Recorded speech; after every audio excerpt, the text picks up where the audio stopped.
Sometimes we fans have to be careful that we don't kid ourselves. And I've noticed, I don't know about you, but I've noticed that since Elon has been back at the job full time, things do seem to be happening at a much faster clip than when he was away in DC. Let's face it, he's even said himself. I mean, my most famous request, my HVAC request, because I don't know how much longer my air conditioning will be lasting, I want to put in that new HVAC that Elon's been talking about that he's going to create.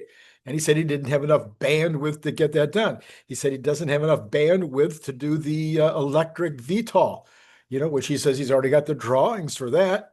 So I'm guessing that between him and the company, there's never enough bandwidth to do everything that is possibly on his list.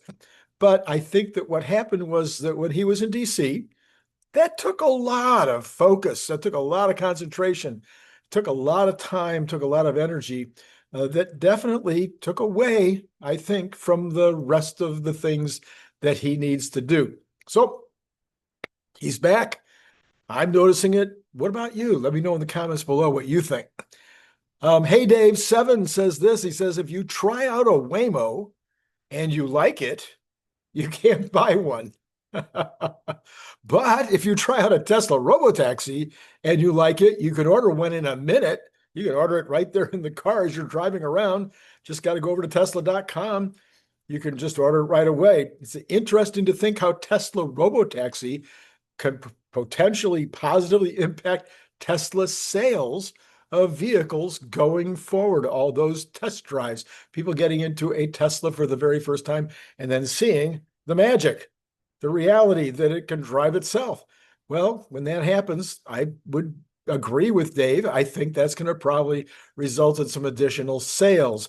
So there's a benefit there that the other folks are not going to have. That's a benefit that Uber doesn't get. It's a benefit that Lyft doesn't get. It's a benefit that all these companies in China, none of those companies are going to get that benefit, this advertising additional benefit. Now, I think there's going to come a time, but it's 3 or 4 years from now, that Tesla won't be selling cars to consumers anymore. In fact, nobody will. But at least during the next 2 to 3 years, it could be a really good thing and increase the sales of Teslas.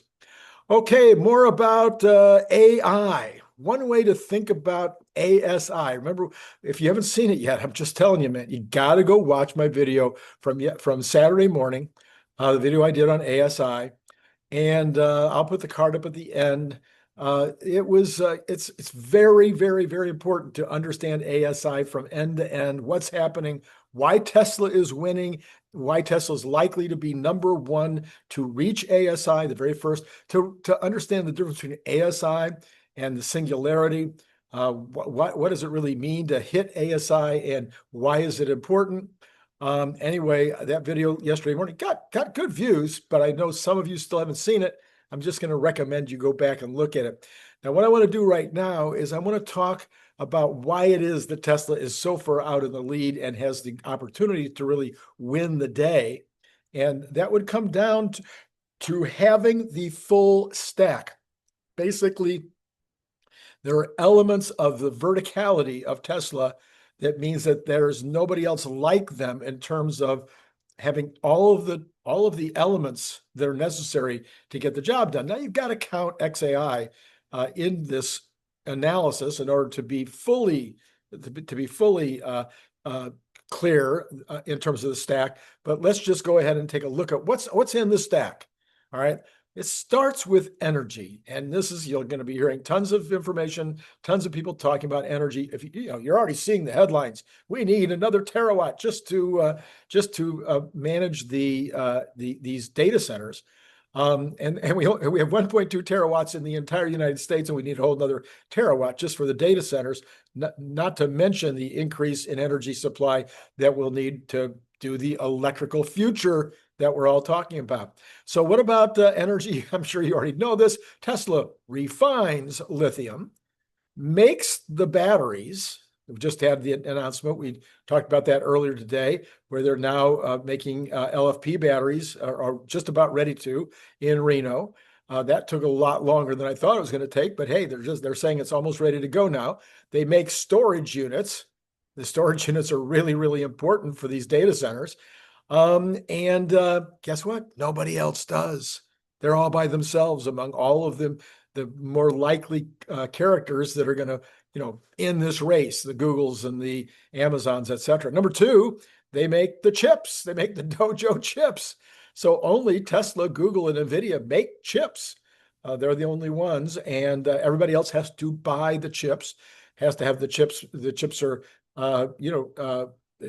they have to pay the extra for them because there's 80% margins, 75% margins on these chips. So if it costs Tesla, say, pick a number, $100,000 for the chip to manufacture it themselves, then somebody else is going to be paying like $400,000 for the same amount of capability. That's a pretty big deal. Plus, the Tesla can design the chips exactly to their stats, exactly to what they need, and be up to date, be changing them as quick as they want because they're really, really good at iteration. Number three, the data center deployment. X and Tesla have a proven track record to faster deployment than anybody else by a lot.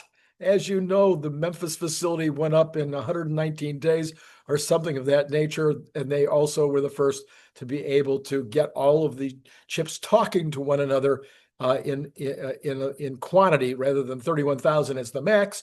They were able to do 100,000. Now they have, I believe they have 340,000 chips now at Memphis. Then we have this whole facility down in South Texas.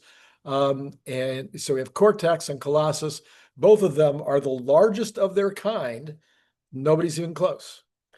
Data. Well, each company has different strengths. So Google and Amazon and et cetera, they all have different kinds of sets of data that they're using in order to power the stuff that they're doing.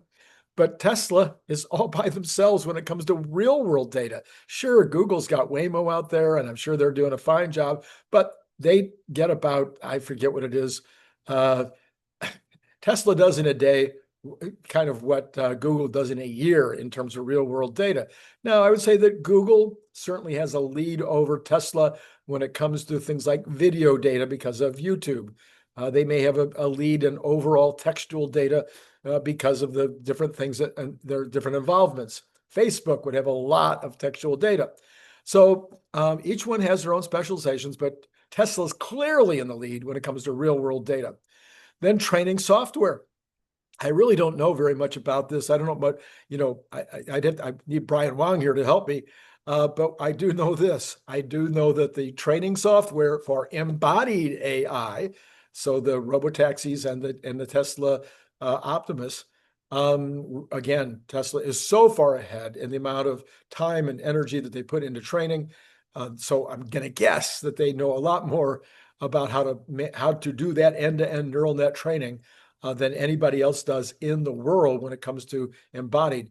Then when it comes to regular digital kinds of AI, like they're trying to do in Memphis, like they're doing in Memphis, well, according to Elon, on the day or so after 4th of July, Grok 4 is going to come out, and Grok 4, he says, is going to be so much better than anybody else's system. So there you have it. Number 6, customer-facing products that can produce revenue. Well, all of them are doing fine.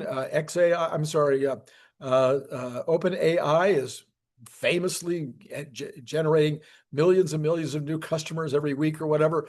I don't know I'm not using real numbers there, but they're getting lots and lots of new customers. Google has jillions of customers. Facebook has jillions of customers. So there's all kinds of ways to generate some revenue from the massive outlays that these companies are doing right now in order to win this race.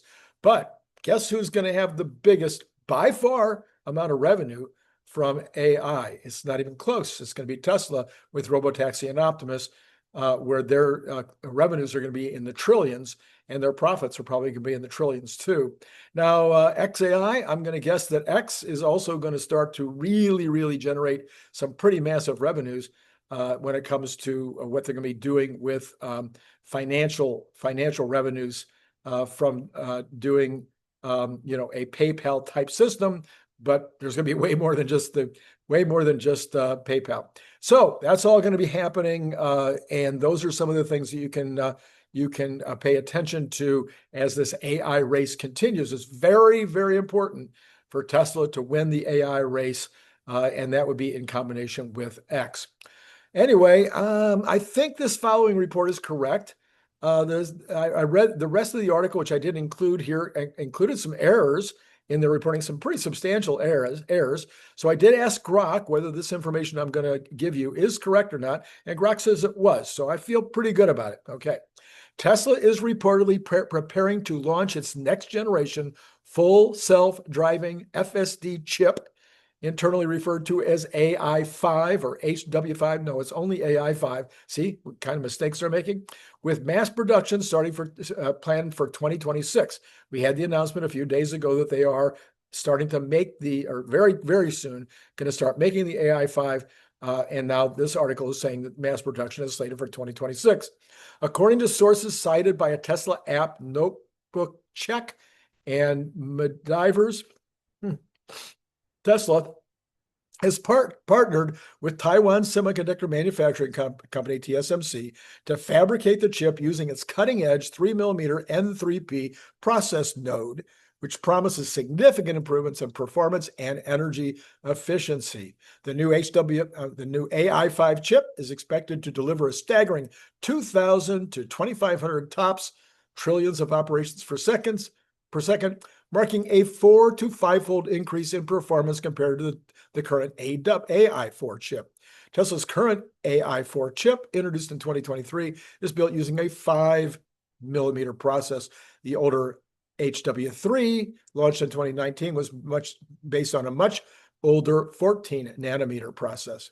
This generation jump signifies Tesla's commitment to staying at the forefront of autonomous driving hardware innovation. While early production and systems integration could begin as soon as 2025, mass manufacturing is not anticipated until 2026, and that aligns with the broader industry timeline for high volume. I said millimeter earlier. It's always been nanometer. It's just hard to tell the difference. 3-nanometer chip production and testing for automotive grade reliability. Tesla's collaboration with TSMC has become increasingly pivotal as the EV maker pushes the boundaries of self-driving technology. Earlier in 2025, Taiwan's Economic Daily News reported that Tesla's China-based FSD chip upgrades had already utilized TSMC's 5-nanometer and even 4-nanometer process technologies, further distancing itself from Samsung, which previously supplied older generation FSD chips and memory components. Moreover, Tesla's in-house Dojo supercomputer, which underpins the training of the neural networks and FSD systems, also relies on their 7-nanometer process and features info-SOW, advanced packaging. This enables ultra-high-speed data throughput and custom thermal performance to meet the demands of Tesla's proprietary machine learning workloads. Well, there you have it. That is what I've got for you tonight. I'm not sure when this is going to be coming out. I think right now for you, it is Sunday night. And so I want you to be sure to go back. And if you haven't already looked at it, I'm going to put the card up for my regular Monday morning program, which of course is on Sunday night. And I'm sure you want to go back and check that out. I'll put the card right there. But then also, to remind you once again, go back and look at that Saturday morning program, which had a lot more information about this ASI, the future. The future is ASI, and it's coming, according to Elon, in the next 18 months. So look at both of those cards. Tomorrow morning should all be normal. On Monday, as far as I know, we'll have Brian White and Larry Goldberg reporting in the afternoon and evening. All right, that's all I got for you right now. It's been great talking to you.